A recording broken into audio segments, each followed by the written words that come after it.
Hello everyone, welcome to my YouTube channel. সকলোকে স্বাগতম জনাইছো। মই প্ৰমোদ। আজি আমি এই ভিডিঅ'টোত BA ফাৰ্ষ্ট সেমিষ্টাৰৰ হিষ্টৰী অৰ্থাৎ ইতিহাসৰ ভাৰত ইতিহাস কিতাপটিৰ প্ৰথম চেপ্টাৰটি কোৱেশ্চন এনসাৰসমূহ কৰিম।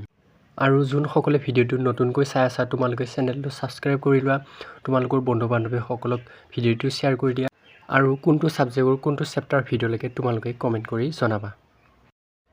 BA first semester history course question এনসাৰসমূহ। চেপ্টাৰ নম্বৰ 1 প্ৰাচীন ভাৰতৰ ইতিহাস পুনৰ নিৰ্মাণৰ সমলৰ পৰা পৰৱৰ্তী বৈদিক যুগৰ ধৰ্ম আৰু দৰ্শনলৈ। এতিয়া আমি কুৱেশ্যন এনসাৰসমূহলৈ আগবাঢ়ো। পোনপ্ৰথমতে কুৱেশ্যন নম্বৰ 1 প্ৰাচীন ভাৰতৰ ইতিহাসৰ সমলবোৰ কি কি? উত্তৰ প্ৰাচীন ভাৰতৰ ইতিহাস সমলবোৰ হ'ল দেশীয় সাহিত্য, বৈদেশিক সাহিত্য, লিপি, মুদ্ৰা আৰু ভগ্নাংশশেষ। নেক্সট কুৱেশ্যন নম্বৰ 2 লিপি বুলিলে কি বুজা? উত্তৰ লিখাৰ পদ্ধতিকে লিপি বুলি কোৱা হয়। নেক্সট কুৱেশ্যন নম্বৰ 3 ভাৰতৰ প্ৰাচীনতম সাহিত্য কি আছিল? উত্তৰ ঋগ্বেদ হ'ল ভাৰতৰ প্ৰাচীনতম সাহিত্য। নেক্সট কুৱেশ্যন নম্বৰ 4 বেদ কেইখন আৰু কি কি? উত্তৰ বেদ হ'ল 4খন। সেয়াই হ'ল ঋগ্বেদ, যজুৰ্বেদ, অথৰ্ববেদ আৰু সামবেদ।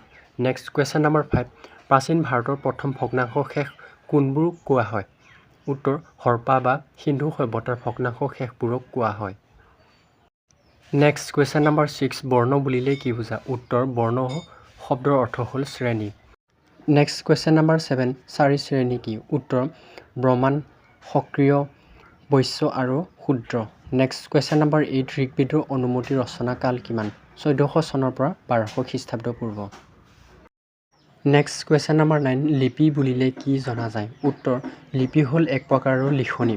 সাধাৰণতে এই লিখনিবোৰ শিল, স্তম্ভ, গুহা আদিত খোদিত কৰা হৈছিল। নানা উদ্দেশ্য আগত ৰাখি এই লিপিবোৰ ৰজাৰ নিৰ্দেশত খোদিত কৰা হৈছিল।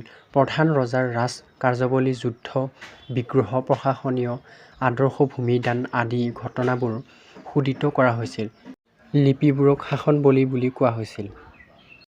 নেক্সট কুৱেশ্যন নম্বৰ 10 প্ৰাচীন ভাৰতৰ ইতিহাস ৰচনাৰ বাবে প্ৰয়োজনীয় সমলবোৰ কি কি চমুকৈ আলোচনা কৰা।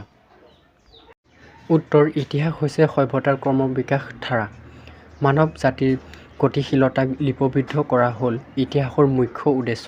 আজিৰ পৰা প্ৰায় 5.6 নিযুত বৰ্ষৰ পূৰ্বে পৃথিৱীৰ বুকুত মানৱ জাতীয় প্ৰাণীৰ আৱিৰ্ভাৱ হৈছিল।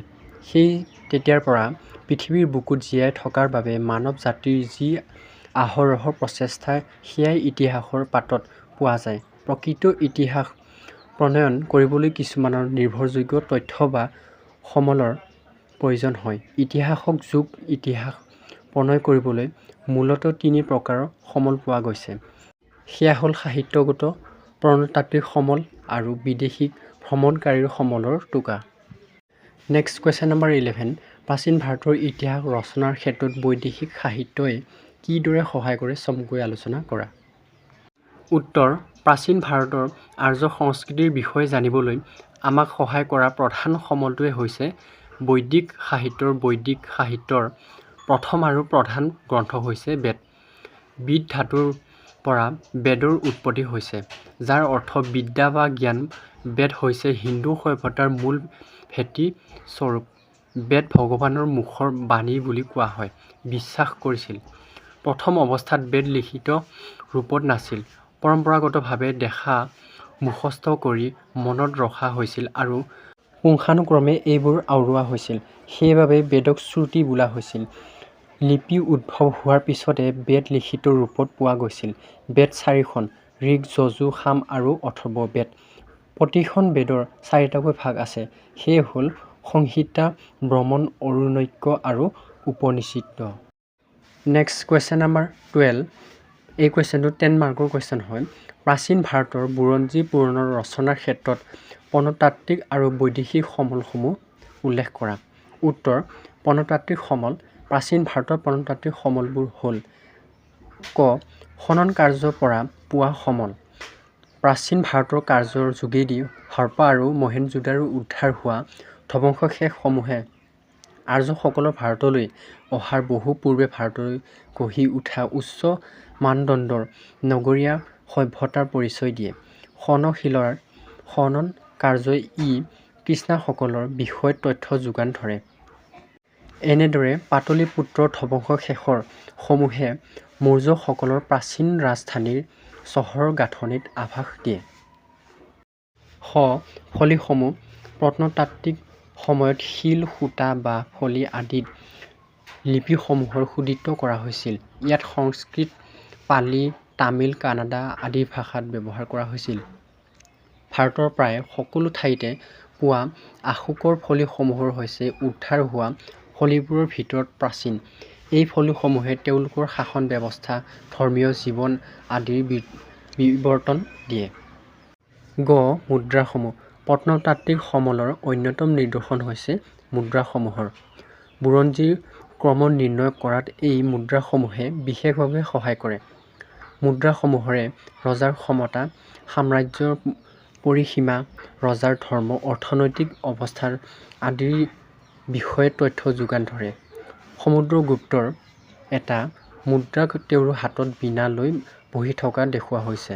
ৰজাসকলে গ্ৰহণ কৰা বিভিন্ন উপাধিসমূহ, পালন কৰা অশ্বমেধ যজ্ঞ আৰু বৈদেশিক সম্পৰ্কৰ বিষয়ে জনাৰ ক্ষেত্ৰত মুদ্ৰাসমূহে সহায় কৰে। শিল্পকলা, চিত্ৰ, স্থাপত্য, ভাস্কৰ্যসমূহ শিল্পকলা, চিত্ৰ, স্থাপত্য, ভাস্কৰ্যসমূহ হৈছে প্ৰত্নতাত্ত্বিক সমলৰ আন এক নিদৰ্শন। এইবোৰৰ পৰা আৰ্থ, সামাজিক আৰু ধৰ্মীয় অৱস্থা, বিজ্ঞানৰ উন্নতি, উপাস্য দেৱ-দেৱীৰ ধাৰণা বা ধৰ্মীয় সহনশীলতা আদিৰ সাংস্কৃতিক বুৰঞ্জী জ্ঞান পাব পাৰি। বৈদেশিক সমলসমূহ প্ৰাচীন ভাৰতৰ বুৰঞ্জী সমলসমূহৰ ভিতৰত বৈদেশিক সমলবোৰ উল্লেখ কৰা হ'ল। সাহিত্যৰ সমল, মহাকাব্য, বৌদ্ধ আৰু জৈন সাহিত্য, পাণিনীয় আৰু পতঞ্জলি ব্যাকৰণ, বুৰঞ্জীমূলক গ্ৰন্থ, ৰাজনীতিক সন্ধিৰ গ্ৰন্থ, অন্যান্য পুথি।